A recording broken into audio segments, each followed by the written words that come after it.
ಮೂರ್ತಿಗಳೇ ಅಮ್ಮ ಇಂದ್ರಾದಿ ಸುಮನಸರೇ ಜನನಿ ಏಳಿರಿ ಎದ್ದೇಳಿರಿ ಸತ್ತೈರವತ್ತಾಳಿರಿ ಅಪ್ರಮೇಳು ಸ್ವಪ್ರಕಾಶರು ಇಚ್ಛಾಶಕ್ತಿ ಸಂಯುಕ್ತವಾದಂತ ನನ್ನನ್ನು ಧ್ಯಾನಿಸಿ ಪ್ರಸನ್ನೀಕರಿಸಿಕೊಂಡಿರಲ್ಲ ಏನು ಕಾರಣ ಮಕ್ಕಳೇ?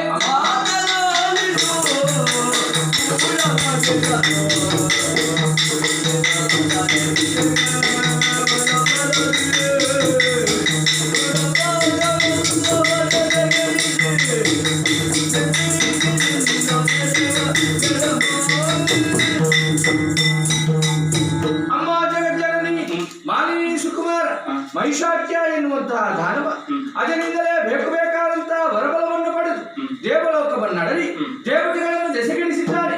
ಮಾತ್ರವಲ್ಲ, 3 ಲೋಕಕ್ಕೂ ತಾನೇ ಅಧಿಕಾರಿ ಎನ್ನುವ ಹಾಗೆ ಅಧರ್ಮವರ್ತಿಯಾಗಿ ಬಾಳಿ ಬದುಕುತ್ತಿರುವಂತಹ ಮನುಷ್ಯನನ್ನು ಕೊಂದು ಈ ಇಳೆಗೆ ಸುಕ್ಷೇಮವನ್ನು ಒದಗಿಸಿಕೊಂಡು